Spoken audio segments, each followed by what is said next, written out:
Hi guys, I am online. I was just explaining the whole process of the ECC to Melissa, who's the new sanctuaries manager down in American Samoa, and we're going to be going down there next year. Wonderful. Welcome, so Melissa. I can talk about what happens to the data, but maybe since we're seeing bottom already, maybe we can hold off on that, and if we have a gap later on, I can explain a little bit more about what we're going to do with the data. Well, we're going to have probably about at least 5 minutes or so to get situated, so if you'd like to go ahead and talk about it, let's see. Sorry, what is that? Yeah. You know what? Why don't we, let's hold off on that a minute, Chris, because we haven't done introductions. So let's go ahead and do introductions for people joining us online at home, as well as the science team. So let's go ahead and do that first, and then once we get a break in the action, you can talk about what we're going to be doing with the data. Sounds good. Okay. You know, I show a delta depth of 18 okay. meters. Where am I? Oh, I'm looking at that camera. Oh, no. There's something about that. We're getting instructions from our videographer. So we can wave to you. We can wave to you at home. It does. Hi. You can't because the Fleeter mouse display is still on. Okay. What's up now? Okay. All right. Give me like. All right. Give me about 10 seconds here, or maybe a little bit less. And we'll get Roland to change the feed. He's good. He's good. It's already done. He's already done that. Okay. Hold on a second. Okay. Yeah, very quick. Okay, good morning. Well, good morning from the ship. We are broadcasting live from the NOAA ship, the Okeanos Explorer, which is America's vessel for ocean exploration. We're broadcasting live. Today we're diving on Chamorro Seamount, which is part of the Marianas Trench National Marine Monument. My name is Shirley Pomponi. I'm from Harbor Branch Oceanographic Institute, Florida Atlantic University, and I also head up NOAA OER's Cooperative Institute for Ocean Exploration, Research, and Technology. And I am the biology lead on this expedition. And I'm Patty Fryer. I'm from the University of Hawaii at Manoa. I am a research professor in the Hawaii Institute of Geophysics and Planetology, and that is on the island of Oahu in Hawaii. Between D2's depth sensor. And every single day, I forget to do shout-outs to the folks, the mappers who are making it, giving us these high-resolution images that are helping us to refine our dive tracks. So this morning, I want to make sure that we introduce them. Derek. Good morning, everybody. This is Derek Sowers. I work for NOAA's Office of Ocean Exploration and Research. I'm the mapping team lead on this expedition, or this cruise. And I have two folks working at night that we'd never see, working all night basically to map the seafloor in this area that's poorly explored. Jason Meyer and Charlie Wilkins. So we actually remapped this area last night, and after our ROV dives wrap up every day, we go out and map, try to focus on areas that really don't have any multi-beam data within the monument. So really trying to explore, get that initial base map of the area. Looks like there's virtually no current right now. Thanks, and yeah, I just want to recognize those folks working on the night shift as well. Thank you. Yeah, thanks very much, Derek. Let me see, what feed? Okay. How did you score video, that? what we're seeing is that the quad feed is still showing the Fleeter mouse, so I don't know if you were intending to show us waving to people or not, but This guy is brutal. That's not what I want. I want this. Okay, sounds good. Right. And let's see, like we will introduce our ROV crew in a little while. They are busy now getting in position, so they'll be introduced in a few minutes as soon as they get situated. The ROV crew is from the Global Foundation for Ocean Exploration, which is another one of the partners in this expedition. 340 And let's see, I'm looking to see who we have online. How about what I'd like to do now is have those of you who are online introduce yourselves, give us tell us a little bit about your affiliation and your expertise. Chris, you want to start? I think Copilot, are you all set up? Sure. So this is Chris Kelly. I'm program biologist for the Hawaii Undersea Research Laboratory here at the University of Hawaii on the island of Oahu. So watch it. We are on bottom and we are set up and ready to start moving. For the Office of Ocean Exploration and Research's capstone 3-year project in the Pacific. Copy that video. And I will be one of the onboard scientists for the next leg after this one, going to Wake. Yeah. Lucky you. Okay. Anyone else? Introductions? Yeah, we could do it. I got to call the bridge, but I can do it after intros. Okay, go ahead and call bridge quick now. Tim, how about you? Tim Shank. Oh, okay, good. Bridge, ROV now. Oh, this is Tim, from the biology department at the Woodhull Oceanographic Institution. I'm a deep sea biologist working at hydrothermal vents and seamounts and canyons in the Atlantic and the Pacific. Thanks, Tim. Nice to have you. And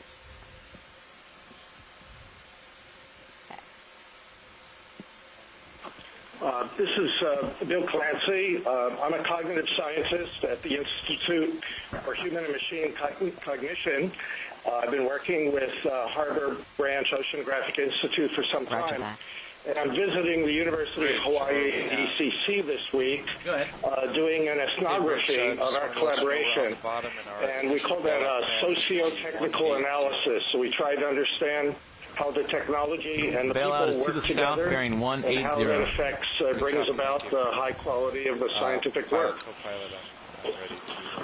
thanks, Bill. Nice to have you. I think what I'd like to do now is have the ROV team introduce themselves, please. Over to the right there. Yeah, I was ladder line. Okay. All right. All the way on the left, I'm Dave Casagrande, our navigator. All of our ROV team is with the Global Foundation for Ocean Exploration. Sitting pilot this morning is Sean Kennison, also with Global Foundation for Ocean Exploration. And good morning at co-pilot Jeff Williams this morning, also from GFOE.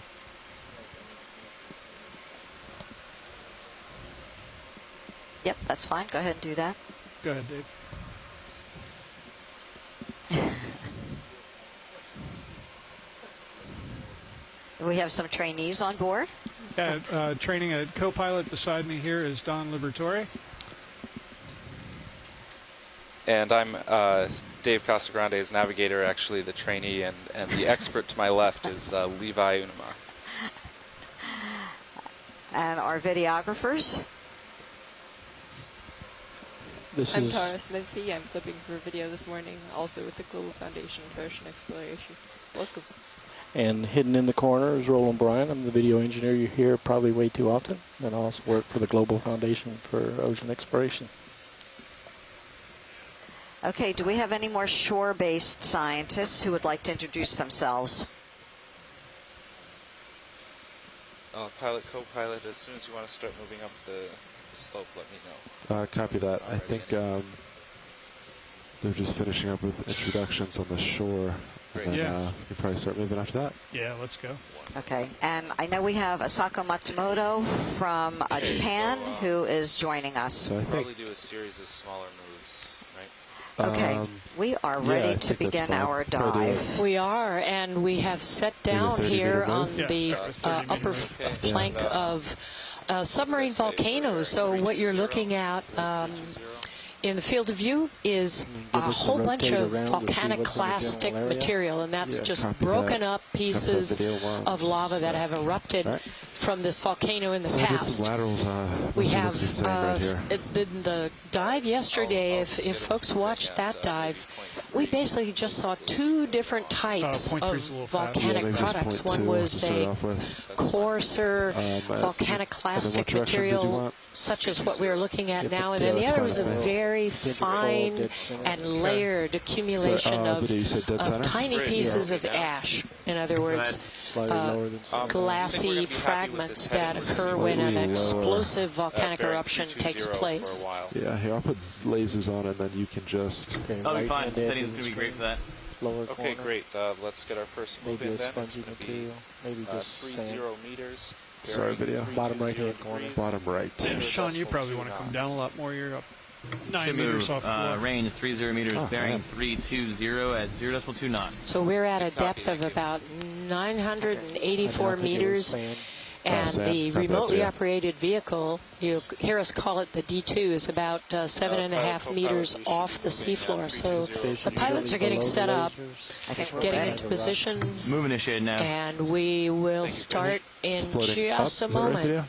And the plan is to move up the slope of the submarine volcano that we're sitting on. We're going to be going to the west, up the slope of this volcano, and then when we get to the rim of the volcano, we are going to descend into the crater. Now, this isn't an active volcano, is it? Well, you know, active means that it has erupted recently, right? So when, how recently did it erupt? This one, I'm not sure. Perhaps the folks on shore have some age date. There are people who have studied this volcano in the past, and they're the ones who have proposed this dive. Watch lead, this is pilot. Let me adjust. Okay, I think I should have you well.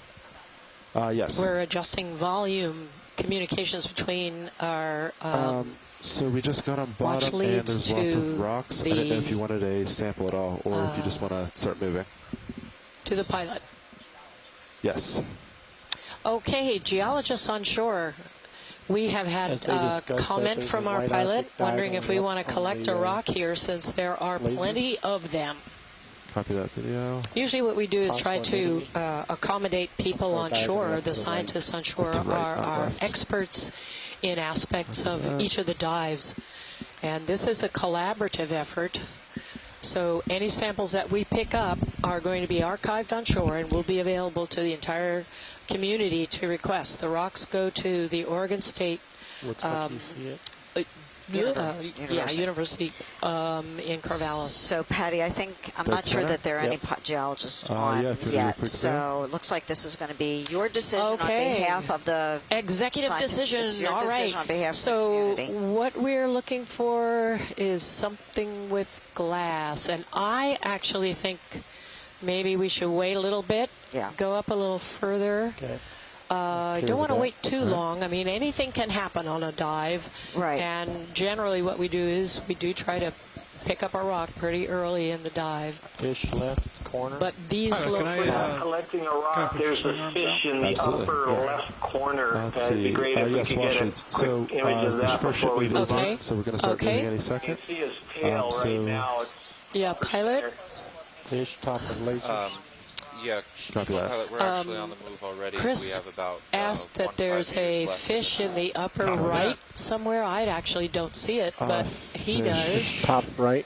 Top right. Let's see. And if we could take a look at that. See his head come out. We should have a bit is this dead center? He's about to go off screen. He's about to go off screen, way over on the right. Oops, there we go. There we go. Okay. There's two fish. We'll get this one since he's centered on us. This is the first one I saw. This is a weird looking thing.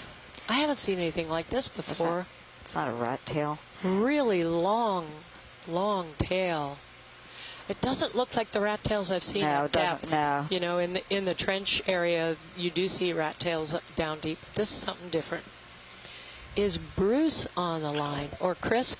Chris is on. Chris, do you know what this guy is? Chris is calling it a halosaurid. Yes, so I definitely know what this guy is. Maybe this is Bruce. Let's see.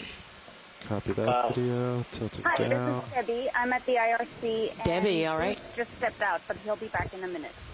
Okay. All right, well then he's going to miss the description here. So this is a fish in the family Halosauridae, and it's probably one of two genera, either Aldrovandria or Halosaurus. And in order to kind of tell the difference, you need to see how many scales are on the very top of its snout. Video, whatever you think. But we definitely know what family it is and narrow it down. Don't know much about these fish, except they're fairly common at these depths in this 800 to 1,000 meter range. And it's possible that they're low oxygen specialists, but I'm not positive about that. Chris, is there a common name for these? Just a couple rocks I need to avoid. Halosaur. That's the common name? That's the common name. I don't know of any other name. I'm sorry. Okay, thanks. All right, video, if you want to come in now. Let's see if that's any better. Pilot, I'm almost looking straight down at you now, but I imagine the fish... So I do not see scales on the top of the head. Right. And I don't think Bruce would disagree if I went ahead and said that this is in the genus Aldrovandria. Okay, thanks, Chris. If you'll go ahead and enter that into the chat log, I know you will. It's great, great drifting there. Thank you. The letting him drift out. Letting him drift out. So just as a reminder to all of you, on shore, we can collect 4 samples on a dive, and we have an 8-hour dive today. Yeah, I'm going to move ahead real quick. The general plan is 2 geological samples, so 2 rocks and 2 biological I'm just going to jump ahead real quick because the ship's moving, so I'm just going to do a little hop real quick. Okay, that's okay. So we have to plan wisely. As much as we would like to just fill the bins as soon as we see anything really interesting, we want to make sure that we don't get ourselves into a situation where 5 hours from now we've already collected everything we can collect, and we've missed something that's really interesting or important. So basically what we try to do in terms of our sampling priorities, to collect something that might be representative or dominant of the area, or something that's new to science, something that is of importance in terms of management of a resource. So we have to be really discriminatory in selection of the samples we're going to collect. And all right, pushing ahead. Okay. Watch lead snap. Yeah, go ahead, Nav. Hi, I was busy with the ROV during the call this morning. I'd just like to confirm I understand the priorities for this dive. See the circular disc on the right. Hold on a second. I'm going to have to increase your volume because I... Circular disc to... Where the shrimp is. Okay, can you please repeat? Oh, I see it.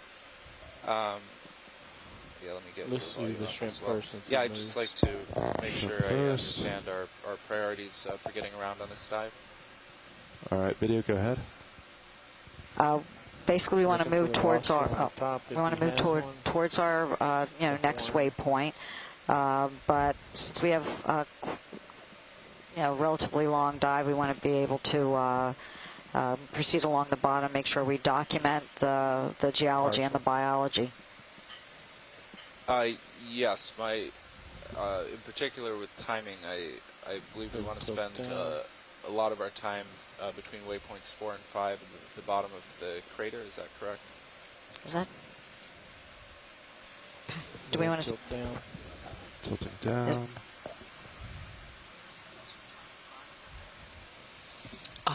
What they seem to want is to be able to look at. So this is the long-legged shrimp in the genus Nematocarcinus. The only, I think, are really aware of one species, Nematocarcinus tenuirostris. And we've basically seen this shrimp everywhere in the Pacific at these depths. And we can't differentiate whether this is their different species or not. So it's pretty interesting. This guy gets around. And we can go ahead and lift off. All right, lifting off.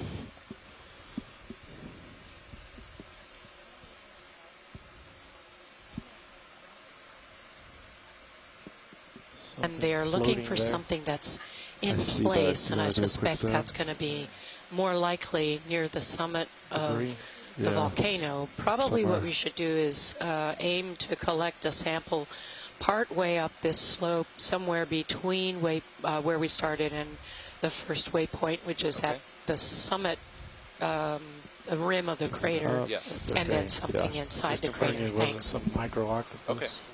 So no particular goals on timing. Just call it even for the whole dive. Yeah, it's more the location than timing. Thank you very much. On rock, is that a zoom? We'll snap it to make sure it's the same. It is different. He's got short legs. All right. So Nav, what's the distance to the first waypoint? Distance from Sirius, Sirius just jumped, but it's looking like about 300 meters at... Oh, okay. So we have a lot of time for between then and there. We want a rock, right? Actually, now that I focus in, he does have long legs. Go ahead, watch. I think the priority, though, is to get to that waypoint quickly and do the exploring somewhere else. Copy that. Okay, stand by. I will center and we can get a move in.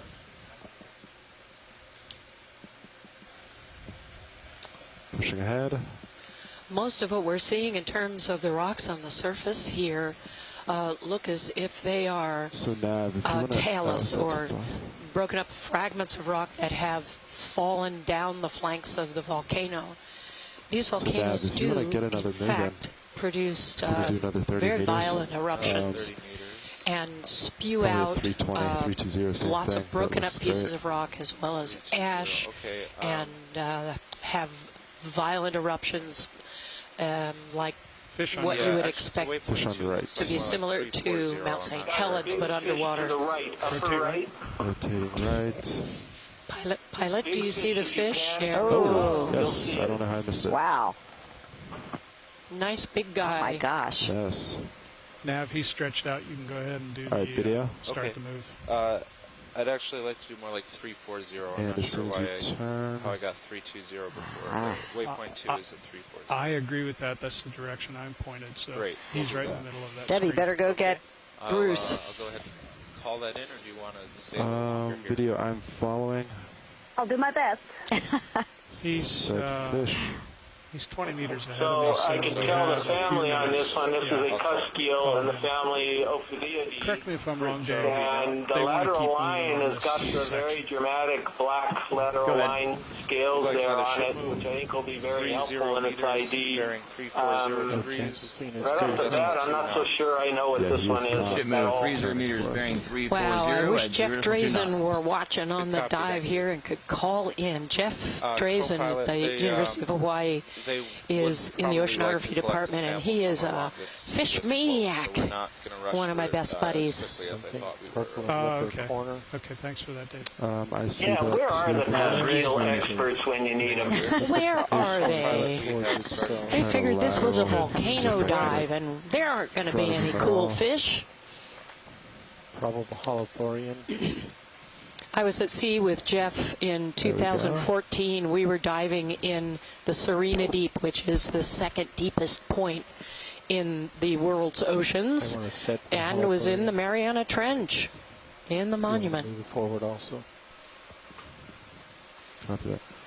We saw a lot of these cusk eels there. I think I heard you say my name. Jeff was out there with a friend of his that is working in the Hades group, Alan Jameson, who with his colleagues has designed a lander, a device that we just throw off the back of the ship, and it has a return capability all on its own. So it's an autonomous lander, and what happens is that it will take down a long metal pole, and they'll strap some bait to it and try to attract fish to it. It has a wonderful camera system that will take photos for about, we usually leave it down there for more than a day, and we get incredible video of fish feeding. Fish, not only fish, but depending on the depth, other animals as well feeding on the bait.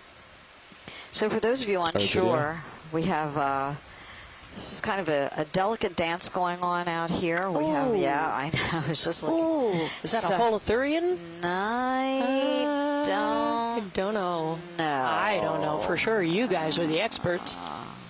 Looks like it might be. Looks like it. Yeah. Yep, sure is. Hey, I got one right. This guy's just very translucent. You can see inside its body where it has sucked up a lot of sediment. So what you're seeing in there is fecal matter, right? And a lot of times you'll see that on the substrate. Those long, sort of coiled. Yeah. Coiled little, looks like little coiled ropes on the seafloor. Was the fecal matter from these animals? Poop ropes.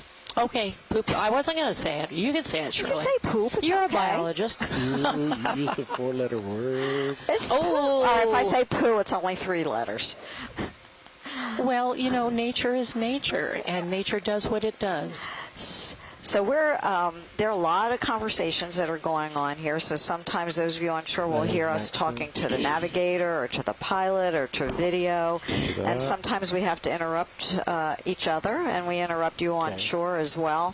But that's okay. Feel free to talk. So sometimes I'll kind of mute what the general conversation is so that I can talk directly to the navigator and to the pilot.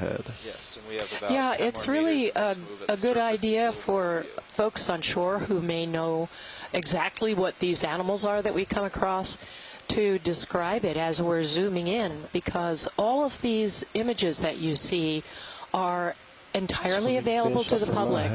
There are going to be video clips. That's what our 2 videographers out here do every dive, is they will grab a chunk of the video and if it is described, and so we're zooming in on this critter, this looks like it's waving about. Is this a fish? And what will happen is that somebody will describe it, and then you can see it is a fish. Unfortunately, Bruce is in the room. Oh, Bruce is our expert fish man. Yeah, Bruce Monday. So we will be quiet and let him describe. The big one. Redfish, bluefish. It's the backside again. Okay, you're letting me. Second. You're letting me describe. I've had a couple of things that have come up, so I'm not really here for very long. I have to take care of some other things. This is a rat-tail fish. It's got its belly turned toward us now. I don't recognize it. It's longer, skinnier than some of the ones that we've seen. So, unfortunately, I won't be able to say more right now than it is a rat-tail. They're also called grenadier fish, family Macruridae. There are quite a lot of species. From this angle, it's very difficult to tell what it might be. Copy that. The common genus Coryphonoides, but this looks like it's more slender around the belly than that genus. I don't know if there's anybody else on, Jeff Drazen or somebody from this group. Can I let him go? This has a huge eye, too. All right. Very puzzling. I can just let him drift through. That's what I was remarking on. The eye is absolutely enormous. I don't think we've seen one with an eye that big. He's gone. Yeah, so I don't know. It's rather pale, too. I don't know if this would be something like Trachoneurus, Chris. Do you have any thoughts about the genus? Well, how about Ventrifossa? Because don't they have kind of a little snub nose and fairly large eye relative to the head? That could be, but they're usually more iridescent, more of a greenish, have more of a greenish iridescence, so I wouldn't have guessed that. And also the scales seem large for Ventrifossa. Okay. We'll just keep the train rolling here. Yep, so I think we'll just have to leave that one as a rat tail. It's one of the most abundant types of fish at these depths. He can't hear you. Say it now. Say it. Roger. That sounds good. Thank you, Dan. Than we have here in Hawaii. So that one's not one that I'm familiar with. See. So, Bruce, before we get too far away, there was a very large Ophidia that we imaged before you got back. And the most remarkable feature on it, because he was facing away from us, is that it had a very dark to black lateral line pores. You could see it going right down the body line that was undivided. It was a continuous lateral line. completely black dots going all the way down the body. Does that ring a bell at all? Forward, so. Yeah, copy that. Did you happen to notice if it had any free filamentous fin rays on the pectoral fin? Go ahead, Nav. Would like another move? No, but I should have done that.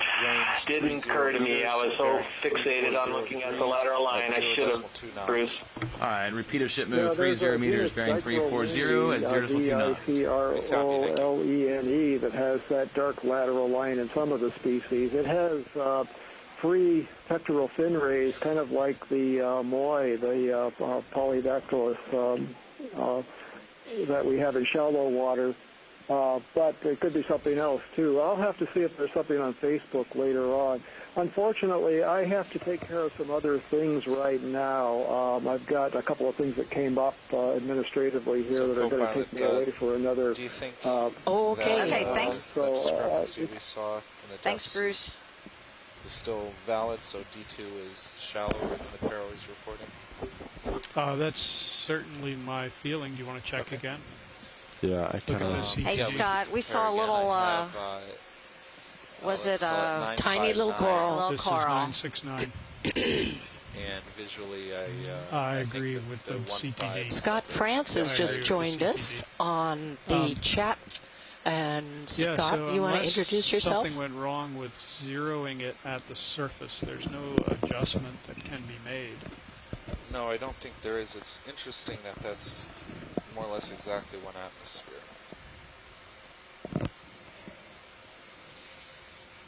I don't know if that's a coincidence. But oh, okay. I'm seeing on the chat log that Scott is going to be dialing in shortly, so we'll hear from him in a bit. Writing down video? Yes. Copy that. I'm just going to get in front of it. Lateral over.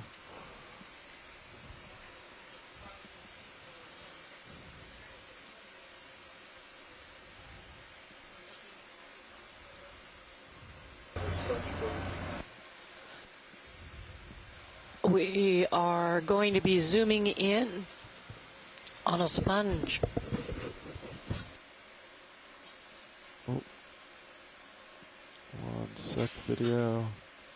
Yeah, this one's probably a sit down. Yeah. Be able to show those fine vesicles.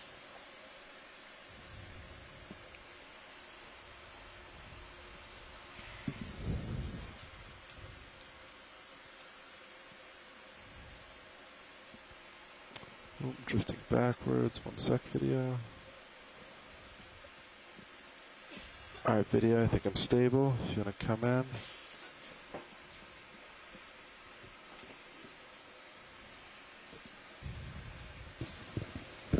Now, Shirley Pomponi is our sponge expert.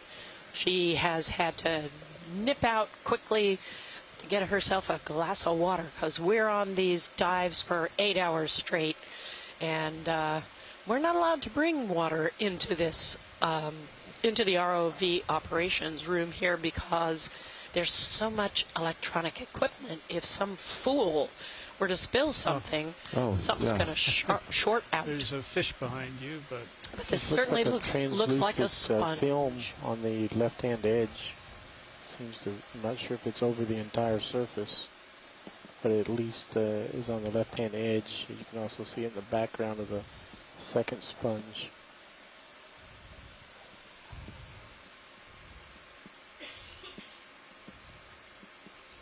we're about halfway So done. this is a really curious sponge because I think I heard Roland pointing out that film or whatever is on the left side of it. It looks like it's part of it, and it's flapping around, and sponges don't flap. Oh, I see what you mean. I'm more inclined to go to it being a glass sponge, Hexaxinellida, rather than a demasponge, which we've been seeing mostly in shallower water. But I'm not really sure. Never seen this one before. Thank you, Chris. Yeah, this does look different from the potential specimen. Hexaxinella. Sorry, folks. I have a little bit of laryngitis here on the show. Something I picked up on the airplane coming out here. But there is, you can see a flap. If you look at the top left, so that little part of the sponge that's resting on the light rock. Ready. All right. The red dots that you see on the center of the screen there are from our laser beams, and they are 10 centimeters apart, so that gives us some scale for features on the seafloor. The ship is almost done moving. Okay. Let Sirius get out a little bit in front of me, and unless there's something to stop at, we'll get another ship move in. Okay. Sounds good. And it looks like there's a shrimp nestled in those rocks. Same one we've been in. Same one? Okay, copy that. It's a big... we have seen him before. That one in the Sirius, is that Rhino Chimera? It was went off the right-hand edge of Sirius screen. I'm not sure. Oh, sorry, I didn't see it. Winch on deck. Now, the rocks that we're looking at on the seafloor are generally a lot larger than where we first set down. I think I see an animal over there on the right-hand side. Looks like an anemone. Hands off the stick for a minute, just for safety. I'm not actually going to be. We've seen some beautiful anemones on these dives, on these volcanoes. To go in there and the ones yesterday had a yellow base, unlike this one. Yeah. I still have to get the grease gun to go perhaps down one of our shore-based biologists can tell us what this guy is as we get close enough to take a zoom. Okay. The pilot will orient the remotely operated vehicle that has a large high-definition camera right in the front of it, and then he will cue the videographer as to when he's in position to zoom. All right, video coming down, and you can zoom in.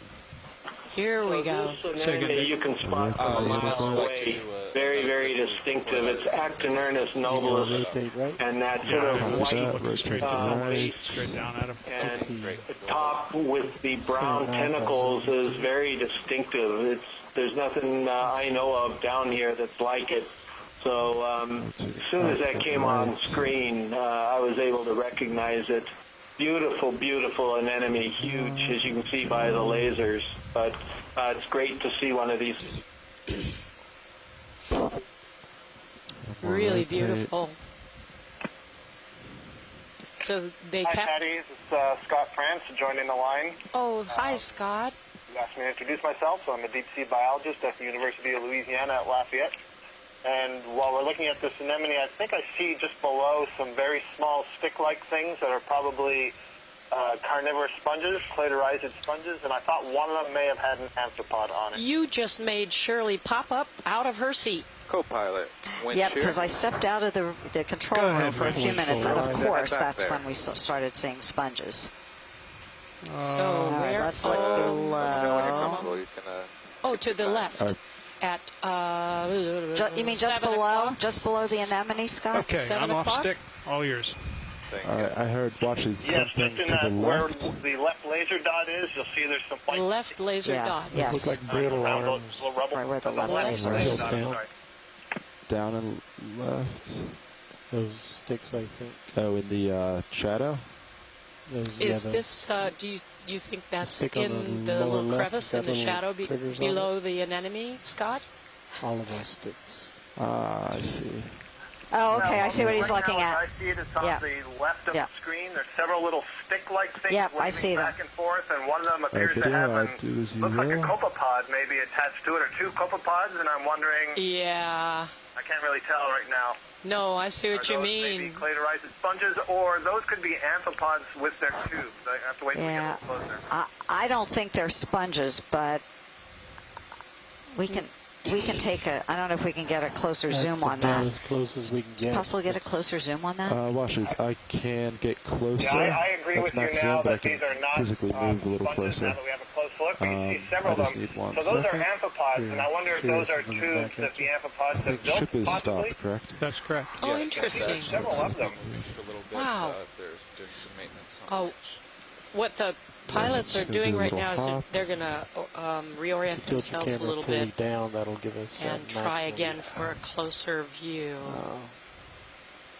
That'll give us our maximum zoom if you put it between the skids. All right, let me hop a little closer. Careful not to crush it.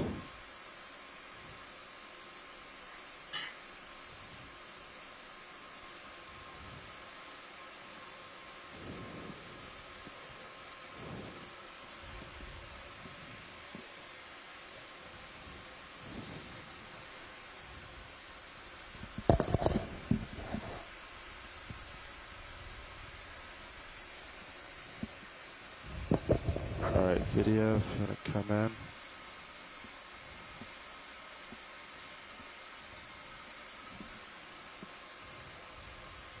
Do a little rotate.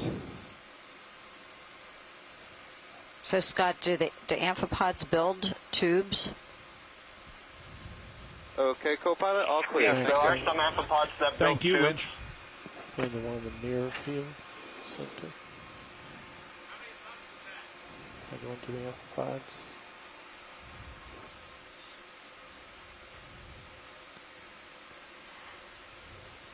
And so is the purpose of that so that they have a firm substrate upon which to attach themselves? Yeah, so there are some amphipods that will build a tube that they live in, and, that's clearly not the case here. Right. So I'm not 100% certain. There are some amphipods that have maternal care, so they actually look after their offspring, and I wonder, might they build sticks like this and the offspring hang on to them? Just conjecture on my part.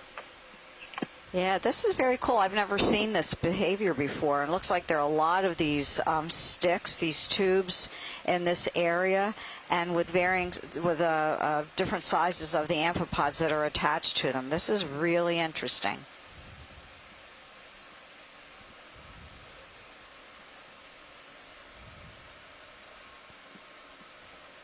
Alright, video. I think whenever you're ready. Let's see if we can find something else now. The enemy has a mouth open? No, never mind. Just a shadow. Okay, so thanks, video. Thanks, pilot. I'm sorry? Alright, alright, I'm lifted off. Okay. Let us move ahead.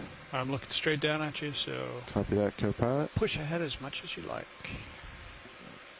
I am off. Fish right. Fish, ooh. Another fish. Also... Alright, video, if you want to come in.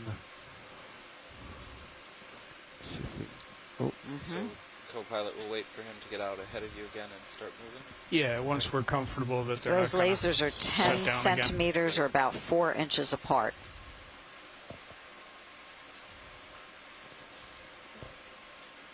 Oh, sorry, video. It's alright. Lateraling downhill. Clear. Lost him. Yeah, that's his butt. I'm sure we'll see him again. Another fish left. Left of lasers. Not going to be able to look at every fish. Could snap at it. So for those of you on shore, quick snap video. We can try, there are we can try. 2 science leads on board the ship. I'm a biology science lead, and Patty Fryer's the geology science lead. We're joined onshore by a number of other experts. So there are a number of us who are participating in this expedition. Some on site and some off site. He drifted too far away. And of course, I'm going to turn around video. We don't have every expert that we need at the time, and so what we do is we have a chat room and we have a chat log, and so we've developed codes that are used to describe what it is that we're seeing. And so, for example, someone just entered FELO, which means elongate fish. So it's a code, and it means that then, and this one is actually Synaphobranchidae. So someone from the Inner Space Center. Oh no, that was from. Still looking straight down. That was from Hawaii. So it could be Synaphobranchus, but it looks a little different. A cutthroat eel. Okay, it's Bruce. Bruce typing stuff in. So what this chat log then is available for anyone after the fact to go through and search. And so anyone who's interested in fish, for example, can go back and search on those codes, and then that's linked to a video, and they can check the records, and we can get better identifications. And if anyone wants to conduct research on any of the data that we have, they can do that. Use this as observational data to develop hypotheses and submit proposals for continued research.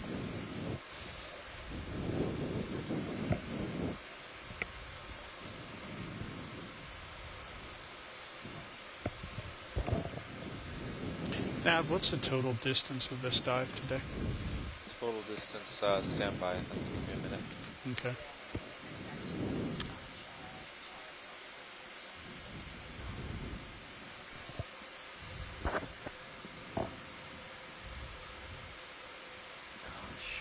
We are at 957 meters. We are moving up the slope at Chamorro Seamount in the Mariana Trench National Monument. Right. Interesting fish. Okay, looks like we got something there, center screen. Ooh. That is a fish. Is it? Red thing? Yes. Yeah, it is. One of those guys we saw. Oh, it's I'm sorry. That is not a fish. If you want to come out, I'll man. get closer. And Geologists should know better. And diagonally around the front. Oh, we got to take a look at this. Co-pilot remaining for this dive is 640. Looks like a lobster, only it doesn't have claws. What is this guy? 140 after that. Okay. One more second. So if you could rotate a little bit more round to the right so we can see a little bit more of the front of it. Okay. Give me a sec. Sort of a diagonal front view. Now I understand now. Nav, while he's looking at that, we could move the ship 15 meters. Tim Shank, can you tell us something about what we're saying? 1-5. I'll call that in.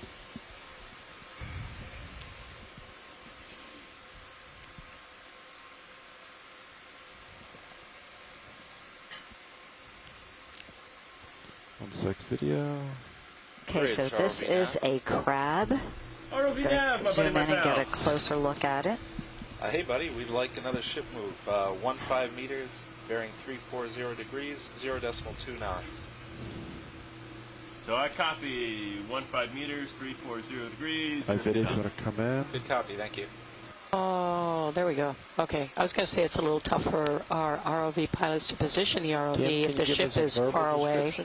Yeah, I agree with you, Scott. Scott's saying it looks like more like a lobster than a crab.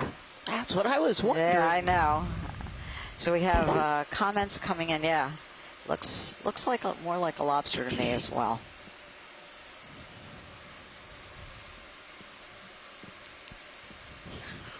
Co-pilot ship is in motion.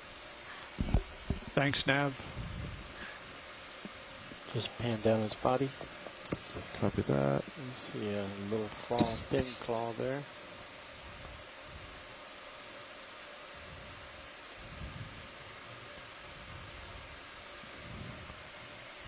It's kind of fun in these chats, both in the event log as well as when we're talking on the phone, is the debate that goes on when we're not quite sure. Come across something we don't know what it is. Of course, this does look like a lobster to me. It sure does, but it's got the teeniest, tiniest little pincers I have ever seen on a lobster. I think those are the pincers, right? Does it have any eyes? Where are the eyes? I mean, of course it has eyes, but where are they? On the front end. Well. Yeah, my understanding is Shirley, they didn't want to spend much time on this slope. No, look at the arm that is right up against the forward part of the thorax. Discuss that with Lockheed. Do you see how thin the pincers are? I do. Man, those wouldn't be very good to eat. Because I don't think what we're doing right now is what I heard earlier. No. Okay, so Debbie Blaney is telling us that this is a species of blind. Hey, they don't have eyes. Sorry, Shirley. Well, they might. They just might not be able to see. Blind, deep water decapod crustacean with a cosmopolitan distribution. It is one of the dominant and most characteristic crustaceans in deep sea communities of the Mediterranean. How did it get out here? No, it's cosmopolitan.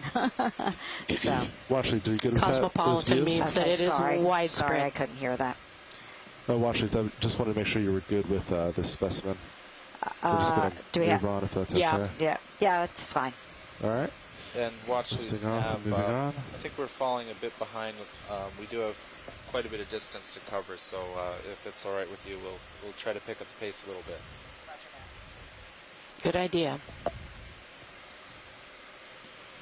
Right, so moving, right? it will have eye stalks, and Tim says it'll have eye stalks, but no eyes. That's fine. Okay. Sean is pretty well stretched out. Vestigial. Great. Same bearing, 30 more. Okay, so we picked up our pace a little bit, and we're going to be moving along our dive track. We want to make sure we don't spend too much time at one point and not make our summit. Yeah, not make the track that we had planned. ROV nav, this bridge. I think we're not quite done with that last move, but we'd like to add on to the end of it if we can. Yeah, what would you like? All right, an additional 30 meters, bearing 340 degrees at 0.2 knots. I copy 30 meters, 340, 0.2. Good copy, thank you. And co-pilot, we should just continue to move. I don't think we're going to stop here. Okay, thank you. Good copy, nav. Swimming coming at you, fish, left. Lasers. I see. Move applied, we're moving. Thank you, Bridge. He's got his cards out. All right, Biddy, if you want to come in. Here we have a fish. End on view. So, Chris, it's up to you. It seems to be the theme of the day. And this guy is just floating along in the current. Pulling out.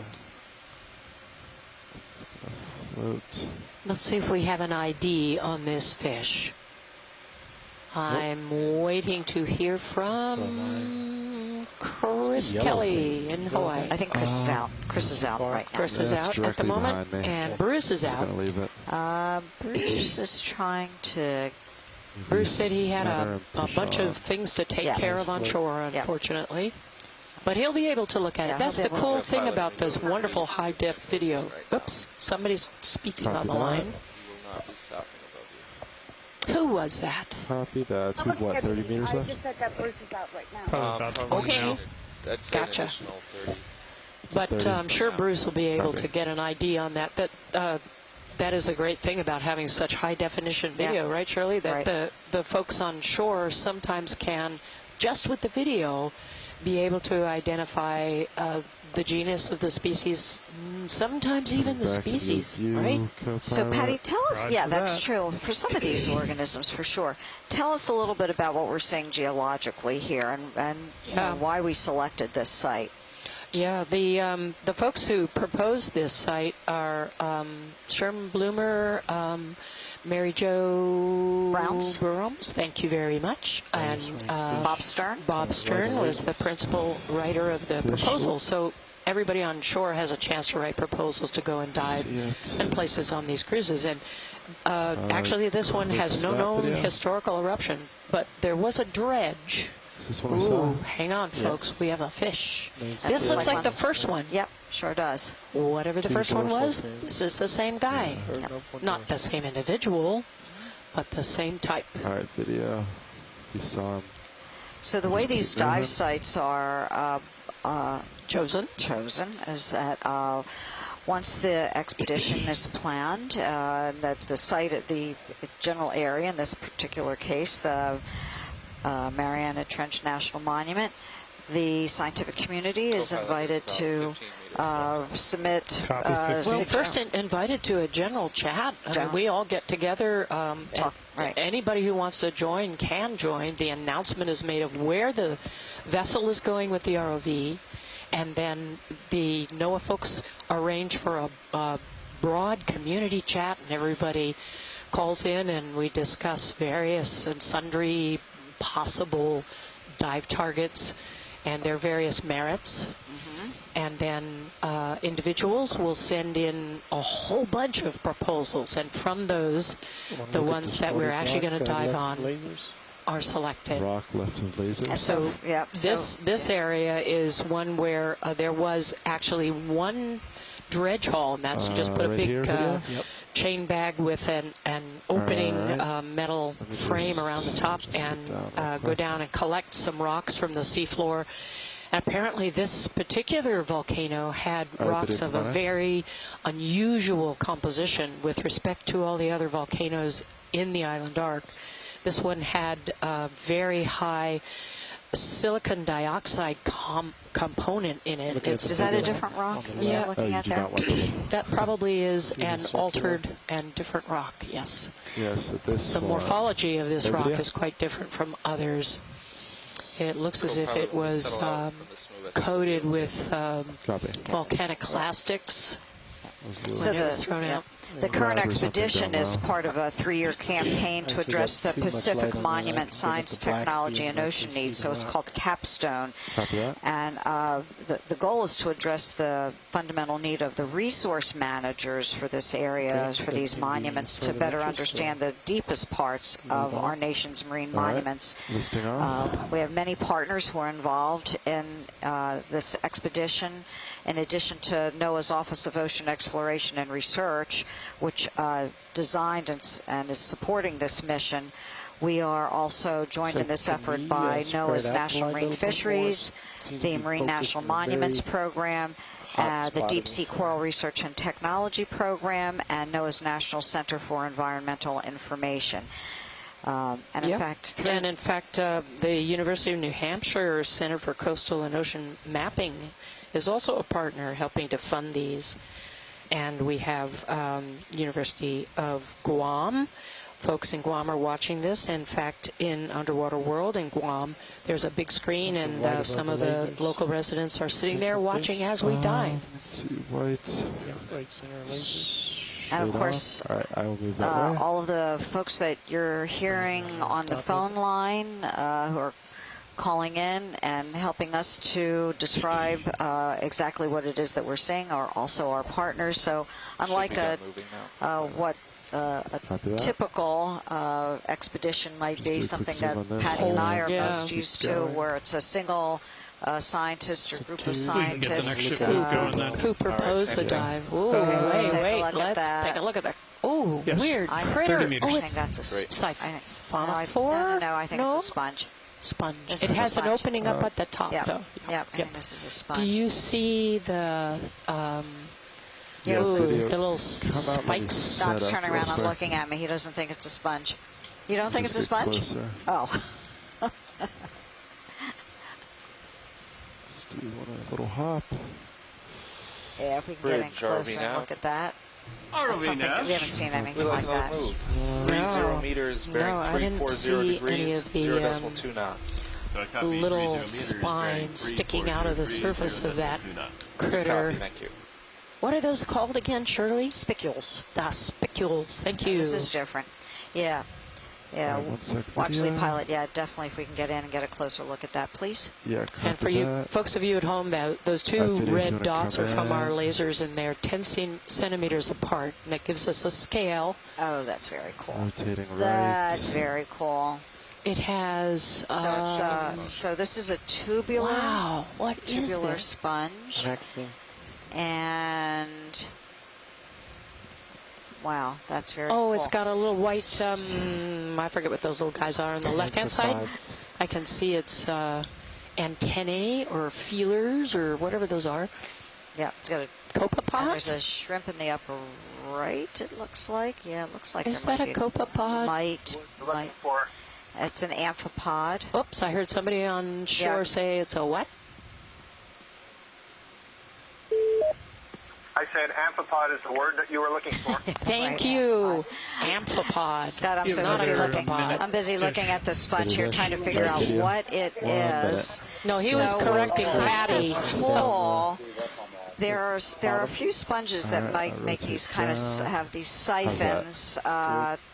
So it could be that the bulk of the sponge is actually in that crevice, and that siphon that you're seeing, that tube, is kind of where the water is coming in from through pores on the along that siphon, and then coming out from pores that are inside the siphon. I have no idea what this is. It seems to me, really, what you might want is the upper swing arm too. I think it's more likely to be a demo sponge than a hexagon. Oh, yeah. The overall shape of it. Yeah, absolutely a demo sponge. I was trying to figure out, Chris, of what order I might place it in. Yep. Thanks, pilot. That's great. All right, moving on. These reflective rocks. Maybe order Unknownia. All the lights in. Well, at least so far, that's what it is. The outer swing arms, I